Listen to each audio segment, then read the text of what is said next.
Well, good evening to everyone, and I would like to welcome all members of council to our planning meeting this evening that are joining us in person and virtually. Welcome also to our staff, to our county planner, Megan Tidhernick, welcome, and also to all members of the public that are joining us this evening. This meeting has been called to hear any applications under the Planning Act that require a public meeting, and for council or the Committee of Adjustment to consider any decisions related to those relevant applications. Meetings of council are live streamed on the township's official website in accordance with the live streaming and virtual participation of meetings policy. By attending this meeting, attendees and participants are consenting to their image, voice, and comments being recorded and available for public viewing on the township's website. Do any members of council have a pecuniary interest or general nature thereof to indicate at this time of any agenda item that we have this evening? All right, thank you for that. We will now entertain a mover and a seconder to adjourn our regular meeting and open a public meeting to review an official planned amendment application OBZ-2024-01 Simpson. Deputy Mayor moves, Councillor Snowblin seconds. All in favor of this motion? And that is carried. And now I would like to call our public meeting to order. And do any members of council have a pecuniary interest or potential conflict of interest on this application at this time? I thank you for that. We have been provided the report prepared by our county planner, Megan Tidhernick, regarding this application, and I will now entertain our Megan to discuss this application with us. The purpose of the meeting of the public meeting is to provide the public an opportunity to address council on the proposed changes to the designation and zoning on the property described as Part Lot 16, Concession Front NTP, Shamrock Beach Road. This public meeting is being held as a requirement of the Planning Act, which requires the council hold at least one public meeting and that proper notice be given, and notice was given on the 19th of August 2024. With that, welcome, Megan. Thank you very much. Just 1 second while I get my presentation up and running.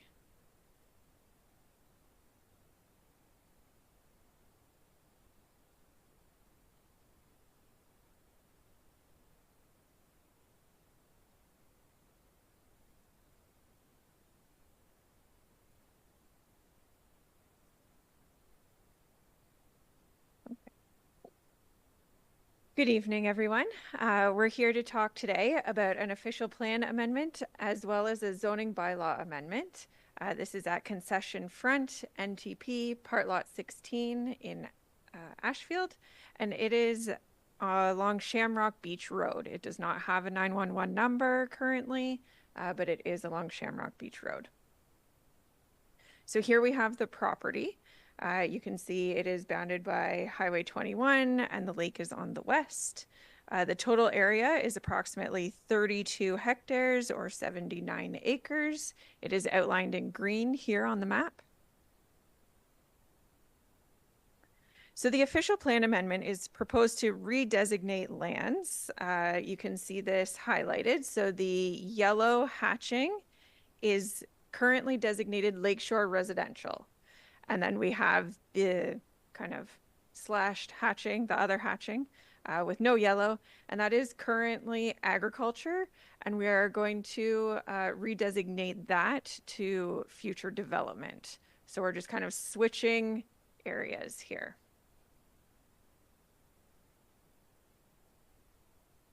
Sorry, we're designating it Lakeshore Residential. In the zoning, next slide, we are zoning it future residential from agriculture, and we are rezoning the area that was future development to agriculture. Sorry, we're just swapping lands here. So we did provide notice to neighbors as well as our neighboring agencies. No comments were received to date from neighbors in the area. Maitland Valley Conservation Authority did note that the subject property is significantly impacted by the Lake Huron shoreline. The area proposed to accommodate the new lakeshore residential use is outside of that 100-year erosion hazard. So previously, where we were designating lakeshore residential, it was within the hazard lands of Maitland Valley. So they have no objection to the use changing and moving outside of their hazard lands. ACW staff also reviewed the application and they had no concerns as well.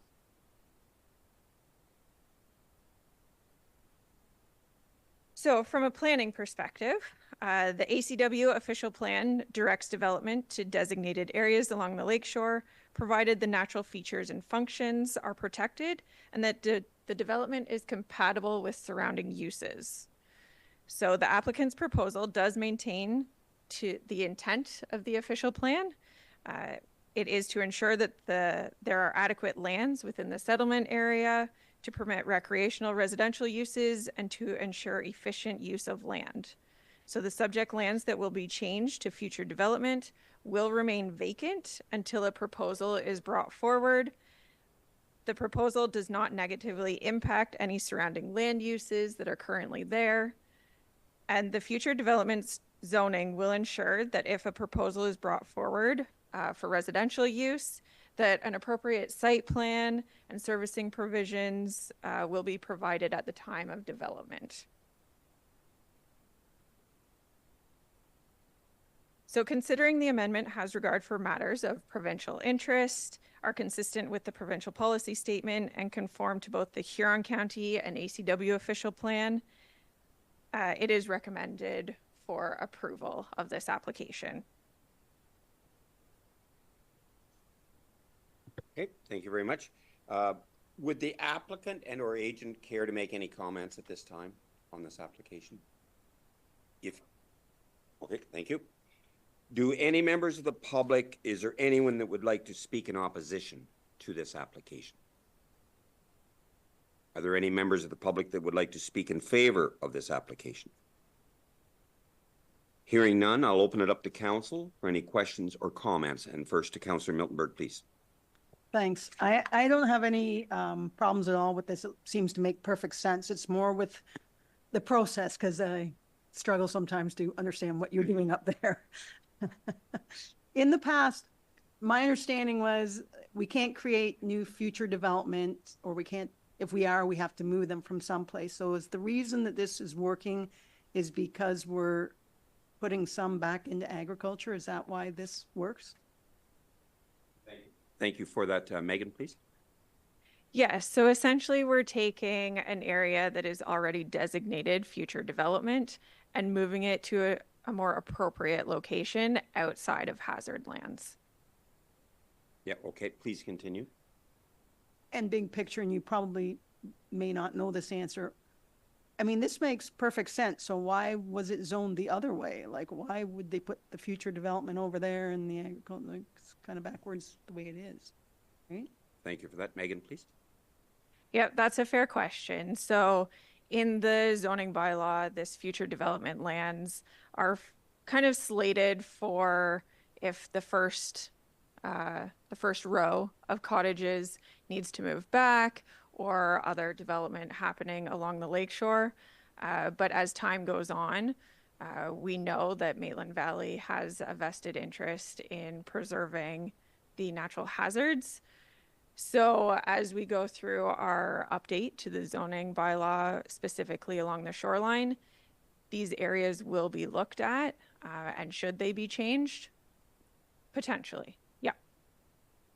That's all. Okay, Thank you. perfect.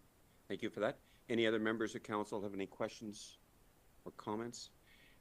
And if not, I would like to indicate that if a person or a public body files an appeal of a decision of ACW Township in respect to the proposed rezoning, but does not make written or oral submissions before the proposed rezoning is completed, the Ontario Land Tribunal, in brackets OLT, may dismiss all or part of the appeal. The procedure of following the public meeting is that a public meeting is not a council meeting, therefore a decision of council may or not be made later this evening. If the official plan amendment is passed, the clerk must send the adopted bylaw to the County of Huron for final approval and to any required agencies and persons who requested notice of adoption.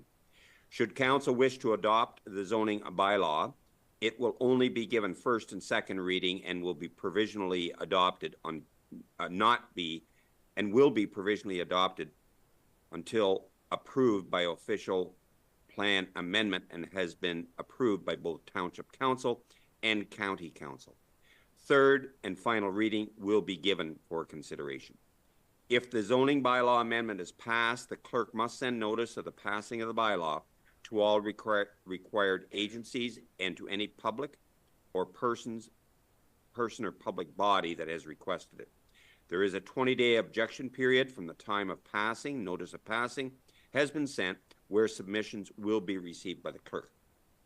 If an objection is received and an appeal is lodged with the Ontario Land Tribunal, in brackets OLT, and the municipality no longer has jurisdiction of the file and or of the processing time, you may only file an appeal if you have submitted oral or written comments prior to the decision of council. The fee for filing an appeal is $1,100, payable by certified check or money order in Canadian funds made out to the Minister of Finance and must be accompanied by appellant form in brackets A1. If council does not pass the bylaw, the applicant may appeal to the OLT. If the bylaw is passed and no objections are received within the 20-day appeal period, the clerk will certify that the bylaw is in force and effect as of the date of its passing, and notice is forwarded to the Planning Department and to the applicant. Please note, the recommendation of our planner is that provided that no concerns are raised at the public meeting, it is recommended that the official plan application in brackets OPA number 13 and zoning bylaw amendment application OPZ 2024-01 be approved. And I will entertain a show of hands from council if we're in support of this. And that is supported by council. Thank you. Megan, what is the effect of public and agency comments on this decision, please? Thank you. 2A is no public comments were received on this application, so there was no effect on the decision. And 3B, agency comments were received in support of the application, the effect of which resulted in a decision to approve. And I'm again going to ask for a show of hands of council if we are in support of the effect of public and agency comments on this decision be 2A and 3B. And that is supported by council. Thank you. With that, I will thank you, Megan, and I will entertain a mover and a seconder to close the public meeting. Councillor Miltenberg and Forrester, all in favor of that motion? And that is carried. Thank you. And I will now entertain a mover and a seconder to reconvene our regular council meeting. Councillor Hickey and Blake, all in favor of this motion. And that is carried. I thank you. We now will deal with the Committee of Adjustment, and I would entertain a mover and a seconder to adjourn the regular council meeting and open the Committee of Adjustment meeting to review minor variance application MV 2024-08 Arrington. A mover and a seconder for this, Deputy Mayor Van Stone and Councillor Blake, all in favor of the motion. And that is carried. Thank you.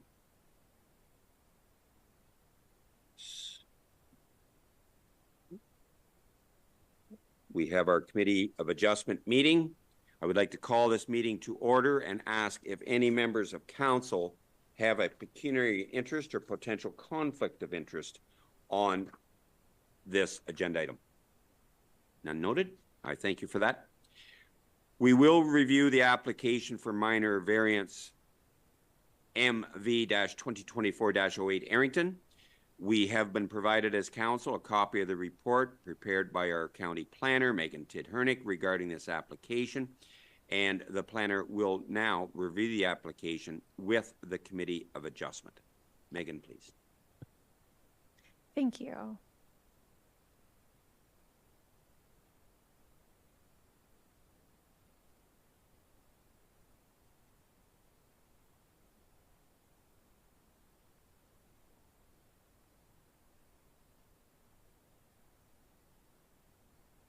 Okay. So we have a minor variance application. This is at Concession 6, West Part Lot 15 in Wawanosh, and the address is 37225 Glens Hill Road. So here you can see an aerial photo of the property. There's Saratoga Line on the east and Lucknow Line to the west. Please note the neighboring property here does have a barn with animals, and we'll be talking about the MDS calculations later, but just keep that in mind for where it's located. So here we have the site plan of the existing house and the shed. So we have the house over here, and this is the shed with the white roof. I've included the existing septic, which is over here in the orange, and the existing well in purple. The proposed ARU is in blue, and it's proposed to be 132 by 60 feet. The new septic location will be to the rear of it. So portions of the shop will also be residents. About a third will be a residential unit. The rest will be a shop storage area for the applicant. The new septic, oh, I already said that, will be located to the rear. The existing driveway will be coming to the west of the shop and accessing the new structure along here. So here we did a minimum distance separation calculation, and this was prepared for the neighbor to the west that I had pointed out. The applicant verified with the landowner that there are 80 head of veal currently in the barn with outside uncovered manure. So based on these numbers, there's a required setback of 132 meters, and that is the green circle that you see here. Taking into consideration the size of the barn, the neighbor could expand his operation, which would require a setback of 184 meters, which is the yellow line here. Other scenarios were run for MDS. You know, what if the type of animals changed? How would this impact the neighboring farming operation? So if we were to run, you know, just a typical beef cattle scenario, the distance would be over 243 meters. So when you take into consideration that the yellow line was 184, it's fairly significant for the MDS. So while the current operation is set to a specific number with a specific type of animal, should that change, you know, there could be that impact to the neighboring property.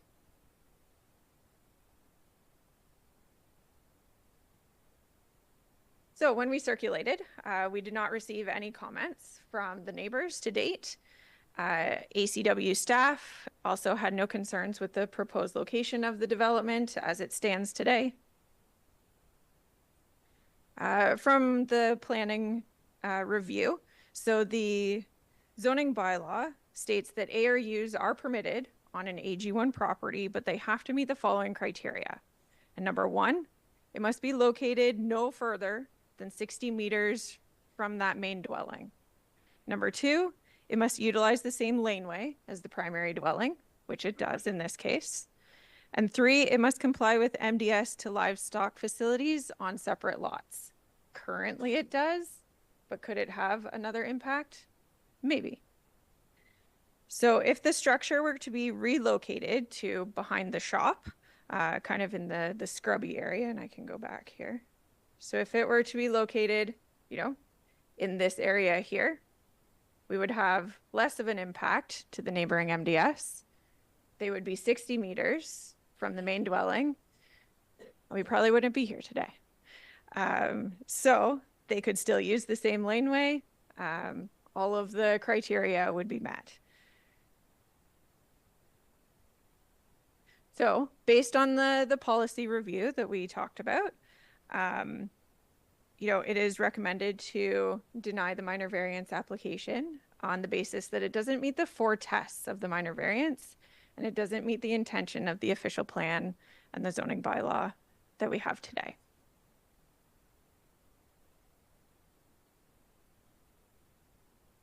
Okay, thank you very much for that, Megan. And with that, I will open it up to the public if anyone would like to speak in opposition to this application. And seeing none, would anyone like to speak in favor of this application? Would the applicant care to make any comments? Seeing none, I will now open up to council for any comments. And I'll go first to Councillor Miltenberg, please. Thank you. I totally agree with the planner on this one.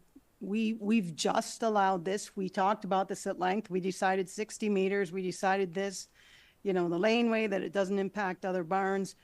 And there's absolutely no compelling reason to do a variance except he doesn't want to do it. So either we did that research and that work and now it's being challenged, well, then we might as well just throw it out the window. Secondly, even if that all wasn't true, which I really feel strongly about, I'm a cattle farmer, and MDS, we don't know what it's going to be like in years to come. And Huron County's recent decision to let residential lots be created in agriculture really concerns me, and I think we need to guard our farmland.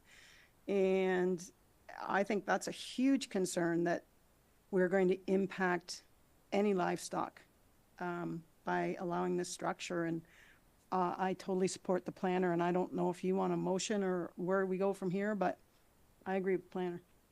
In due course, we'll have a motion. I would like to have further questions or comments from council. Megan, could you put up the MDS slide again that you showed? Yeah, that circle. So when I did my calculations, and you pointed out the green was 132 meters by my memory, the yellow was 184. And when I extrapolate, when you commented that if there were larger animals, it would have an effect, that's an additional 60 meters.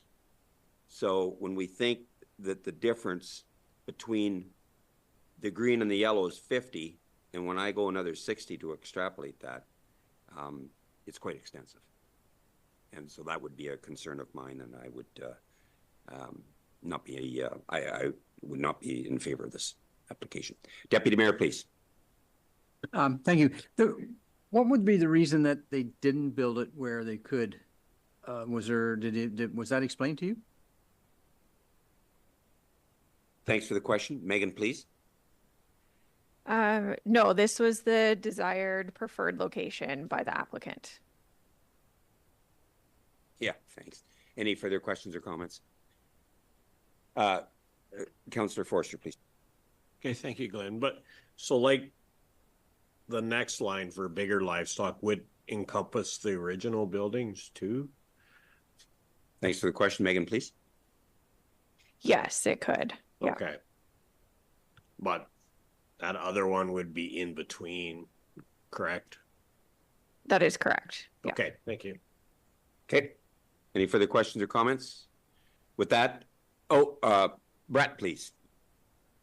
Just a quick note for council's information, just on the MDS and assuming certain things could go in certain things. I just kind of a little caution on that, because any barn, when we issue permits, it's always judged on its merit at the time of what it is. If we started assuming things are going to occupy barns, you could apply a livestock facility such as for, swine, pigs, and it would go from 280 meters to like 500 meters, for example. So I just caution just that little bit of a heads up on just how the MDS works on things. It's, when we do permits, it's just judged. It is what it is. And anything can become anything, but that's down the road. Just in this particular matter, just some information on the MDS for council. Thank you for that. I will now open it up to council if anyone would have the sentiment to make a motion for denial of this application. Councillor Miltenberg moves, seconded by Councillor Hickey. That Ashfield-Colborne-Wawanosh Committee of Adjustment denies the minor variance application MV-2024-08 Arrington. All in favor of the motion is read. Opposed? And that is carried. I thank you. Megan, what is the effect of public and agency comments on this decision, please? Okay, thank you. So 2A is no public comments were received on this application, so there was no effect on the decision. And 6B, comments were received from agencies identifying the issues of proximity to the main dwelling and associated concerns, the effect of which influenced the decision of council to deny the application. Thank you for that. So I will ask for a show of hands of council if we are in support of the effect of public and agency comments in this decision, be 2A and 6B. And that is supported by council. Thank you. And thanks very much, Megan. Deputy Mayor, comment? Yeah, I got a question because this has been going through my mind. So if he came back in and asked to put it where you said, then you would be in favor of it? Thanks for the question. Because he would still be within, because Brett said, like, you take the MDS as present, right? So the present is Field Calf and it's at the green line. But if we said it was a pig barn, then it takes right back over. So what would be the reason that it would be okay if you put it back where, as you say, all that machinery and stuff sits? Okay, thank you for the question. Megan, please. Yeah, so like Brett indicated, we are taking it for what it is today, and it is 80 head of veal. So it would be the green MDS line. And if he moved it back, so it would be within the 60 meters of the house, and he wouldn't need a minor variance at all. So it's because of the closeness to the house that all. Yes. Didn't know that. No worries. Thanks for the question and the response. So with that, thank you, Megan, and I will entertain a mover and a seconder to close the public meeting, the Committee of Adjustment. Moved by Councillor Hickey, seconded by Councillor Forrester. All in favor of this motion? And that is carried. I thank you. And I will also entertain a mover and a seconder to reconvene our regular council meeting. Councillors Snoblin and Deputy Mayor Vanstone. All in favor of this motion? And that is carried. I thank you. 4.1 is the consent file C43-2024 Johnson. We have again been provided the information background from our county planner, as well as the submitted documentation.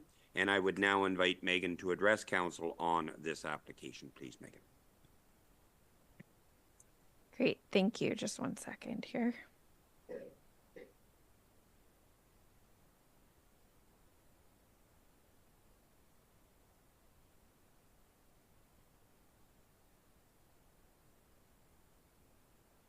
Okay, so we have a consent application for Concession 8, Eastern Division, Part Lot 9 in Colborne, and the address is 37656 Blythe Road.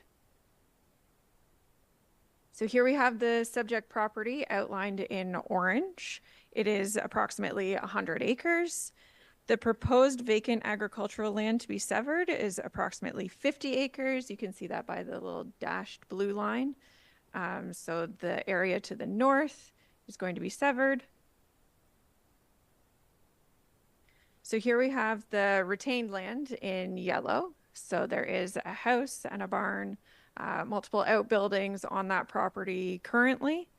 The purple is to be severed, and it will be merged with the green property to the north.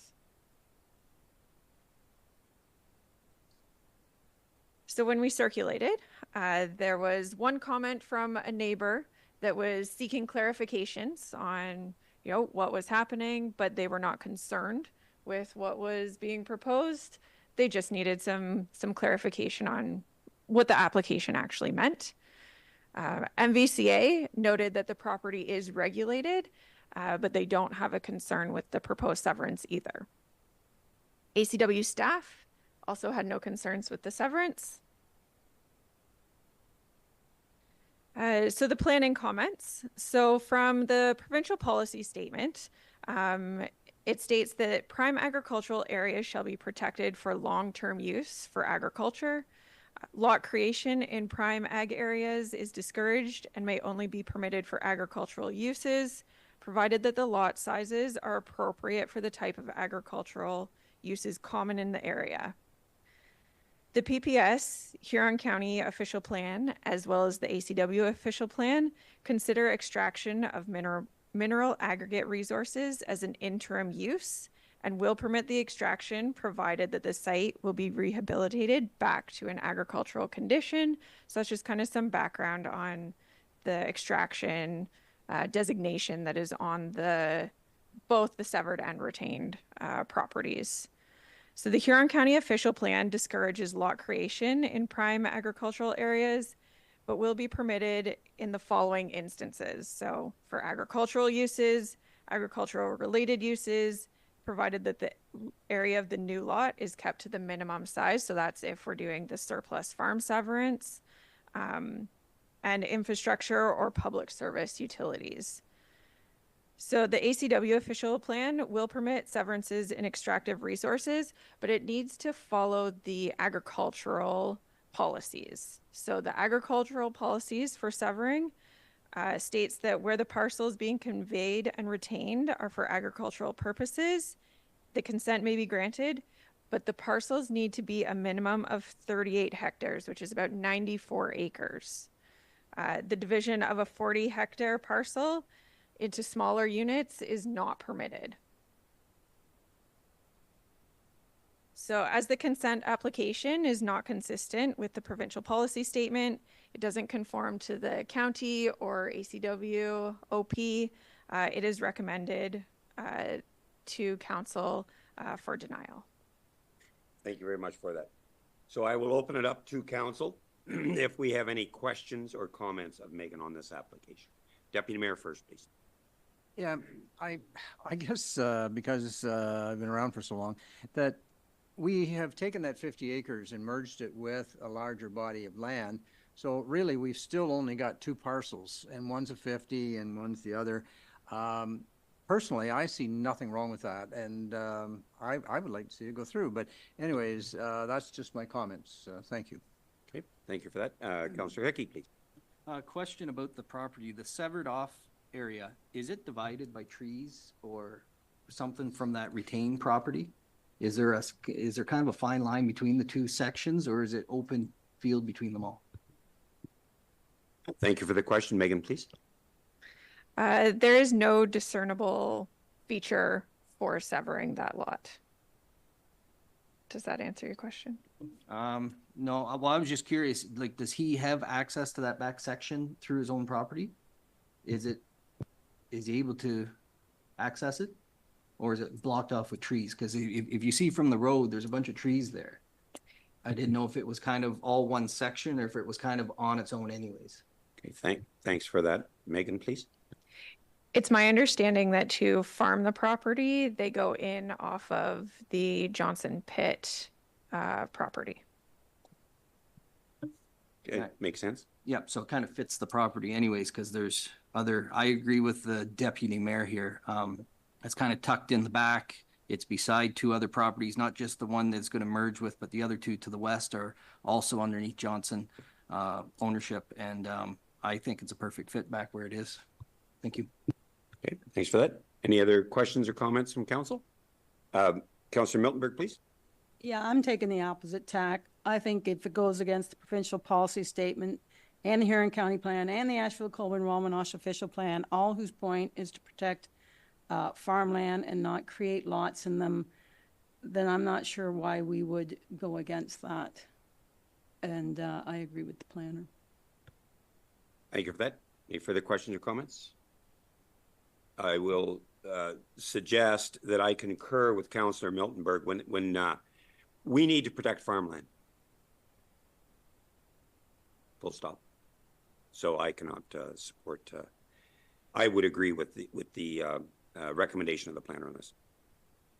Any further questions or comments? So for process, I will entertain a mover and a seconder for the motion as read, and then we will vote on it. And moved by Councillor Miltenberg, seconded by Councillor Forrester, that Ashfield-Colborne-Wawanosh Township Council recommend to the County of Huron that consent application C43-2023 Johnson be denied since it does not meet the policies for a severance. Mr. Mayor? Yes, please. I'd like a recorded vote. Perfect. Thank you for that. With that, I will turn it over to our clerk, please. So just confirming who seconded that motion. Is that Wayne? Thank you. Okay, so we will be doing a recorded vote on this item.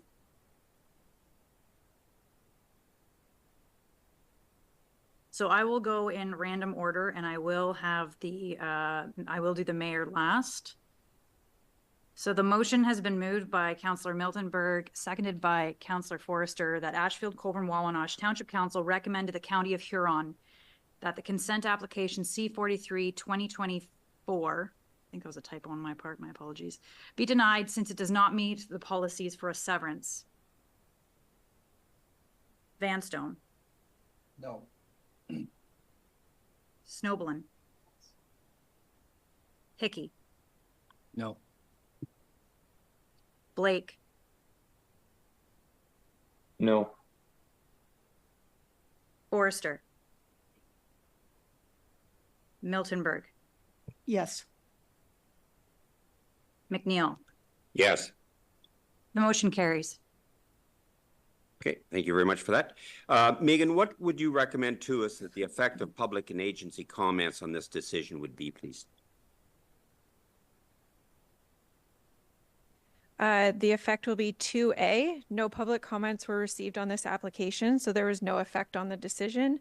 And 6B, comments were received from agencies identifying the issue of creating an undersized agricultural parcel, the effect of which influenced the decision of council to deny the application. Okay, thank you very much. So again, I will ask for a show of hands from council if we are in support of the effect of public and agency comments on this decision be 2A and 6B. Opposed? And that is carried. Thank you. We'll now, thank you very much for this, Megan. We'll now move to the bylaws. And is it okay to go around the room with everyone on this?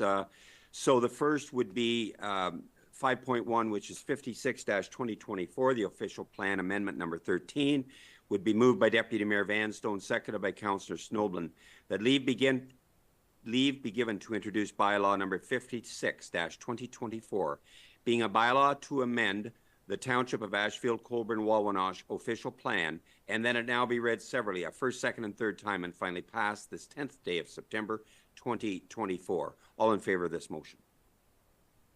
And that is carried. I thank you.